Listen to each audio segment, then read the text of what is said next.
that is preventive action of the police, defined under section 149 to 153. Now we talk about section 149. Section 149 talks about police to prevent cognizable offenses. Cognizable offences हमने आपको बता दिया है. Cognizable offences का मतलब होता है संज्ञेय अपराध, जिसमें पुलिस के पास पावर होती है कि वो without prior permission of the judicial magistrate and without issuance of warrant of arrest from the judicial magistrate कार्रवाई वो पुलिस ऑफिसर कर सकते हैं. वो कॉग्निजेबल ऑफेंसेस होता है, जो कि आपका सेक्शन 41 एंड सेक्शन 156 सीआरपीसी में डिफाइंड है.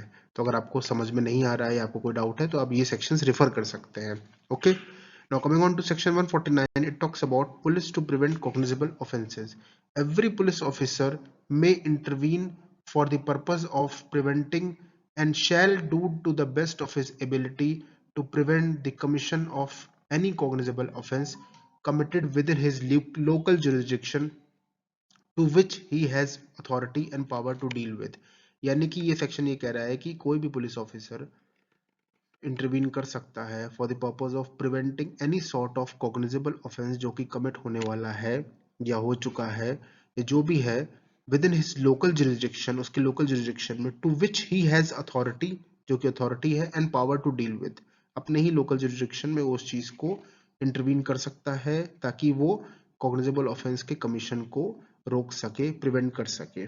Okay, now coming on to section 150. Section 150 बात करता है information of design to commit cognizable offence. Design का मतलब ये है स्टूडेंट्स, परिकल्पना, यानी पहले से ही कोई एप्रीहेंशन है कि कॉग्निजेबल ऑफेंस कमिट होने वाला है, तो उसके अकॉर्डिंगली कैसे एक्ट किया जाएगा, तो वो सेक्शन 150 में बताया गया है. Information of design to commit cognizable offenses. Every police officer receiving information of the design of commit cognizable offense shall act accordingly in its own course. किसी भी पुलिस ऑफिसर को अगर ये लग रहा है, एप्रीहेंशन है कि कोई कॉग्निजेबल ऑफेंस कमिट होने वाला है, तो वो accordingly as per the law act करने का राइट रखता है.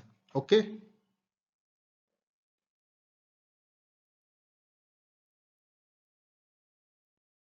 said information shall be transmitted to the superior police officer to which he is subordinate. जो भी इंफॉर्मेशन उसके रिगार्डिंग कॉग्निजेबल ऑफेंस के रिगार्डिंग कोई इंप्रेशन ड्रॉन हो रहा है या कोई भी डिजाइन है कॉग्निजेबल ऑफेंस कमिट होने का, वो सारी इंफॉर्मेशन ट्रांसमिट कर दी जाएगी सुपीरियर पुलिस ऑफिसर को. competent officer to act accordingly to prevent the commission of any cognizable offense. जो भी competent officer होगा वो accordingly act करेगा उस cognizable offense को prevent करने के लिए.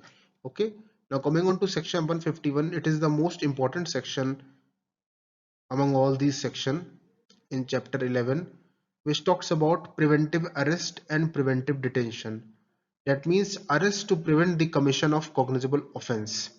इसमें क्या है, a police officer to whom the information regarding the commission of any cognizable offense has been received. कोई पुलिस ऑफिसर जिसको कमीशन ऑफ कॉग्निजेबल ऑफेंस की इंफॉर्मेशन रिसीव हुई हो. और a police officer knowing of a design to commit any cognizable offense, या police officer जिसको ये apprehension है या जिसको ये कहीं से ऐसा लग रहा है कि कोई कॉग्निजेबल ऑफेंस कमिट हो सकता है, and if it is of the opinion that such offense cannot be prevented unless otherwise only through arrest, then the officials will act accordingly. और उस पुलिस ऑफिसर को ये लग रहा है कि ऐसा कोई एक्ट बिना गिरफ्तारी के कंसर्न पर्सन के प्रिवेंट नहीं किया जा सकता, तो वो पुलिस ऑफिसर पूरी तरीके से ऑथराइज है कि वो कॉग्निजेबल ऑफेंस कमिट होने से पहले ही उसे गिरफ्तार कर ले और as per the law proceed करे. Okay, offense which we are talking about is a cognizable offense, hence the arrest that will be made will be without prior permission of the concerned magistrate and without issuance of warrant of arrest from the said magistrate. Since the offense is cognizable, hence police is authorized to exercise their power under section 156 and 41 of CRPC. Okay, no person arrested under this section shall be detained in custody for a period of exceeding 24 hours. यानी कि जो भी person जिसको भी इस custody में रखा जाएगा प्रिवेंटिव अरेस्ट के बाद, उसे 24 आवर्स के बियॉन्ड नहीं रखा जा सकता until and unless his further detention is required and the same shall be followed as per the procedure established by the law. Note, बहुत जरूरी है, further custody beyond 24 hours अगर आपको रखना है, that can be granted only by the judicial magistrate of competent jurisdiction within whose local limits the crime has been committed.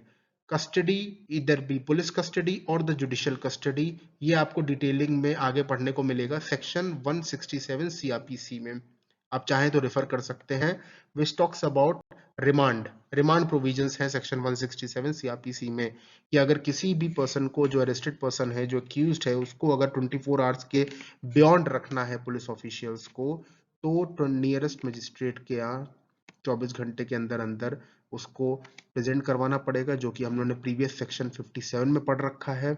वो फिर reasonable grounds के बेसिस पे इफ रिक्वायर्ड फर्दर रिमांड के orders दे सकते हैं, चाहे पुलिस रिमांड हो चाहे जुडिशियल रिमांड हो.